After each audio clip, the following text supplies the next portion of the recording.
जय हिंद दोस्तों। तो क्या हाल चाल है आप लोगों के। तो आज हम बात करने वाले हैं क्लास 12 के मैथ में, जो कि हमारा है सदिश बीजगणित यानी कि वेक्टर अलजेब्रा। तो इसमें हम जो है प्रश्नावली 10.2 के क्वेश्चन 14 को जो है लगाने वाले हैं। तो क्वेश्चन 14 में क्या दिया है कि दिए हुए सदिशों वेक्टर ए बराबर क्या दिया है 2i cap minus J cap और प्लस 2k कैप और वेक्टर बी बराबर क्या दिया है माइनस आई कैप और प्लस जे कैप और माइनस के कैप के लिए सदिश vector A plus vector B के अनुदिश अनुदिश मतलब कि उसकी दिशा में मात्रक सदिश ज्ञात कीजिए। मात्रक सदिश का मतलब एकांक सदिश ज्ञात करना है आपको, यानी कि ए प्लस बी की दिशा में जो है आपको क्या ज्ञात करना है, एकांक सदिश। तो इसके पहले लेक्चर में आपने एकांक सदिश बहुत ही निकाला है, लेकिन इस तरह से जैसे ए प्लस बी का इस तरह से नहीं निकाला, यानी कि आपने निकाला है ए की दिशा में एकांक सदिश, बी की दिशा में एकांक सदिश, इस तरह से निकाला है। मतलब कि एकांक सदिश का मतलब होता है ए कैप, क्या ए कैप, जैसे ऐसे ए कैप। तो यही हमको निकालना है, यानी कि हमको क्या निकालना है, ए प्लस बी का कैप हमको निकालना है, यानी कि एकांक सदिश यही होता है। तो उसके लिए हमें क्या करना होगा, सबसे पहले जो बातें दी हुई हैं, तो वेक्टर ए दिया है, वेक्टर बी दिया है, तो सबसे पहले वेक्टर ए और वेक्टर बी हमें दिया है, तो हम ए प्लस बी निकाल लेते हैं। तो हल में लिखेंगे, हल में यही लिखेंगे कि वेक्टर ए प्लस बी ज्ञात करते हैं। तो वेक्टर ए प्लस बी बराबर, तो वेक्टर ए का मान आपको दिया हुआ है, वेक्टर ए का मान आपको दिया हुआ है, तो यहाँ पर वेक्टर ए का मान लिखिए। तो आपका क्या हो जाएगा 2i cap plus minus minus minus O minus J cap plus 2k cap. फिर इसके बाद ऐसे ब्रैकेट लगा दीजिए, ठीक है। यहाँ पर देखिए वेक्टर ए का मान हमने रख दिया, यानी कि वेक्टर ए का मान इतना हो गया। फिर यहाँ पर देखिए प्लस है, तो ऐसे प्लस लगा दीजिए। फिर वेक्टर बी है, तो वेक्टर बी का मान आपको दिया हुआ है यहाँ पर, तो वेक्टर बी का मान यहाँ पर रख दीजिए minus I cap plus J cap minus K cap. इतनी बातें आपको समझ में आई, यानी कि हमें वेक्टर ए प्लस बी निकालना है, तो हम इस तरह से किए। तो अब यहाँ पर जो है प्लस का चिन्ह लगा हुआ है, तो इसके कारण हम जो है आई कैप को आई कैप में जोड़ेंगे और जे कैप को जे कैप में जोड़ेंगे और के कैप को के कैप में जोड़ेंगे। अगर यहाँ पर माइनस होता तो हम घटाते, आई कैप में से आई कैप को, जे कैप में से जे कैप को, के कैप में से के कैप, लेकिन प्लस है तो जोड़ेंगे।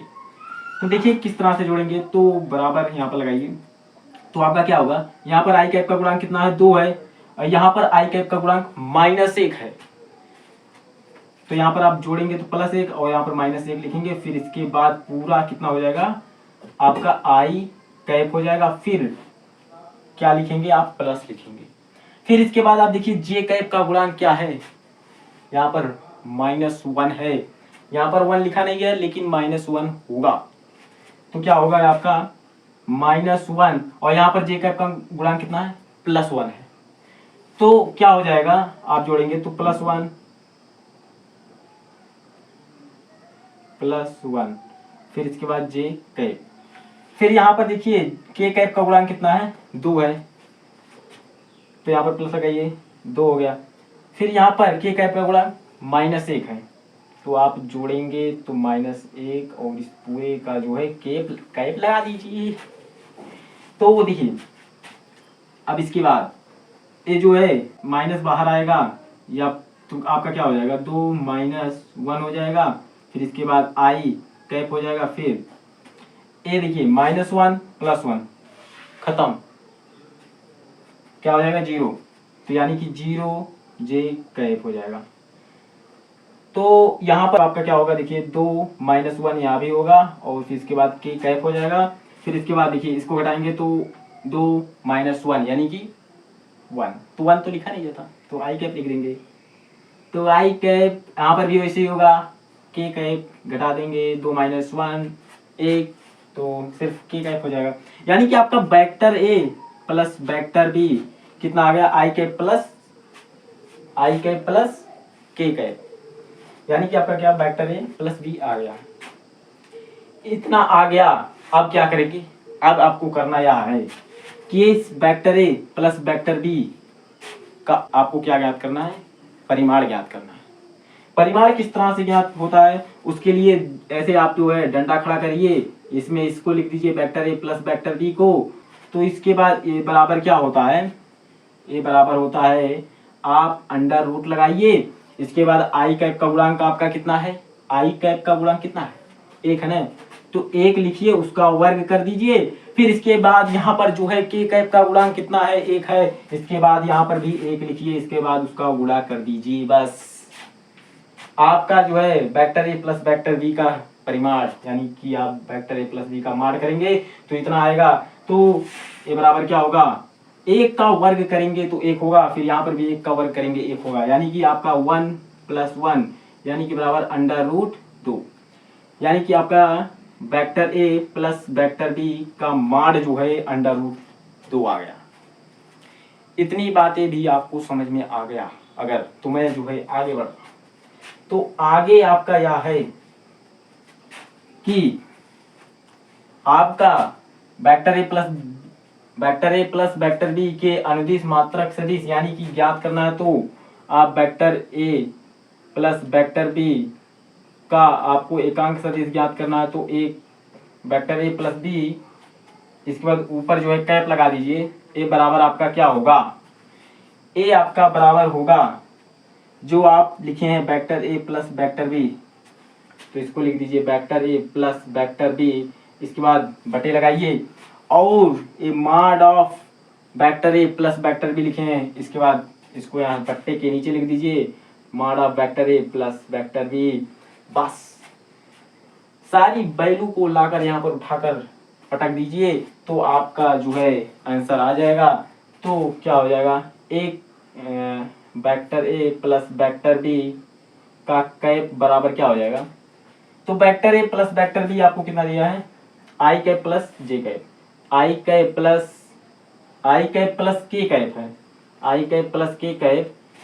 फिर इसके बाद mod of vector A plus B कितना दिया है, अंडर रूट 2, यानी कि A vector A plus vector B का कैप आपको कितना हो जाएगा, 1/√2 आई कैप प्लस 1/√2 के कैप। तो फाइनल आपका आंसर यही है। तो इस तरह से आप जो इस सवाल को लगा सकते हैं। तो ये हो गया। तो हम जो है अगले सवाल की तरफ बढ़ते हैं, इस सवाल को हटाते हैं। तो अब हम जो है 15 क्वेश्चन को देखते हैं। तो इसमें दिया क्या है, इसमें दिया है कि त्रिभुज ABC के लिए निम्नलिखित में से कौन सा सही नहीं है।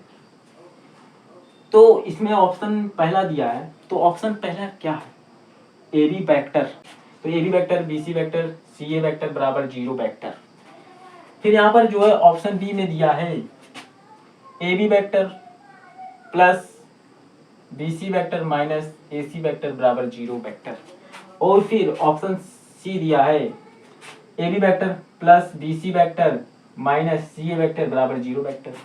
और फिर यहाँ पर जो है दिया है ऑप्शन डी में AB vector minus CB vector plus CA vector बराबर 0 वेक्टर। तो इसमें से आपका कौन सा ऑप्शन सही है, इसको जानने के लिए आप सदिशों की योगफल के त्रिभुज नियम क्या होते हैं देखिए। तो यहाँ पर हल में लिख देंगे आप सदिशों के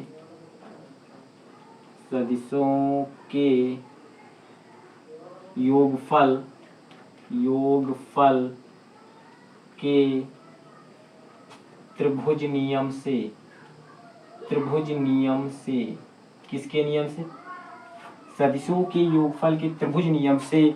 तो त्रिभुज नियम क्या होता है देखिए, जैसे AB vector plus BC vector जो होता है वो बराबर होता है CA वेक्टर के, किसके बराबर होता है, AB vector plus BC vector बराबर होता है CA वेक्टर की। तो यहाँ पर अगर हम इसको पलट दें, A को आगे कर दें और C को पीछे कर दें इस तरह से, जैसे तो आपका क्या हो जाएगा AB vector plus BC vector बराबर क्या हो जाएगा, माइनस AC वेक्टर। तो इसको माइनस AC वेक्टर को इधर इस साइड लाएंगे तो क्या हो जाएगा आपका, AB vector plus BC vector बराबर प्लस हो जाएगा, तो प्लस AC वेक्टर, इतना हो गया। अब यहाँ पर तो AB vector plus BC vector ऐसे लिख दो। अब इसको फिर से पलट देंगे तो हमारा क्या हो जाएगा, माइनस CA वेक्टर। तो ये आपके ऑप्शन में कहाँ दिख रहा है, तो आपके तो ये जो है बराबर 0 वेक्टर यहाँ पर हो जाएगा, हम तो बोल गए यहाँ पर 0 वेक्टर। तो आपके ऑप्शन में ये सारी चीजें कहाँ दिख रही हैं, AB vector plus BC vector और माइनस CA वेक्टर बराबर 0 वेक्टर कहाँ दिख रहा है, यहाँ पर दिख रहा है ना, सी वाले ऑप्शन में। तो इसका ऑप्शन कौन होगा, सी होगा।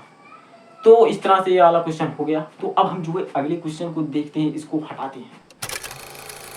तो अब हमारा क्वेश्चन 16 क्या है, यदि वेक्टर ए और वेक्टर बी दो संरेख सदिश हैं तो निम्नलिखित में से कौन सा कथन सही नहीं है। तो यहाँ पर जो है ऑप्शन हमको पहला दिया हुआ है। तो ऑप्शन पहला क्या है, वेक्टर बी बराबर लैम्डा वेक्टर ए किसी अदिश लैम्डा के लिए, और फिर ऑप्शन हमको बी दिया हुआ है। तो ऑप्शन बी में क्या है, दिया हुआ है कि वेक्टर ए बराबर प्लस माइनस वेक्टर बी, तो ऑप्शन बी भी हो गया। फिर ऑप्शन सी क्या है, वेक्टर ए और वेक्टर बी क्रमगत घटक समानुपाती नहीं है, ये जो है आपका ऑप्शन सी है। तो ऑप्शन डी में क्या दिया हुआ है, दोनों सदिशों वेक्टर ए और वेक्टर बी की दिशा समान है परंतु परिमाण विभिन्न है। तो इसमें ना ही ऑप्शन ए ही है, ए ना है, ना ही ऑप्शन बी ही है, ना ही ऑप्शन सी ही है। इसमें ऑप्शन जो है डी आपका सही है। तो ऑप्शन डी आपका एकदम करेक्ट है। तो आज जो है हमारा फाइनली प्रश्नावली 10.2 का सारे क्वेश्चन जो है सॉल्व हो गए। तो अब हम जो है प्रश्नावली 10.3 को जो है शुरू करने वाले हैं इसके बाद के लेक्चर में। आज के इस लेक्चर में बस इतने ही, तो मिलते हैं इसके अगले लेक्चर में।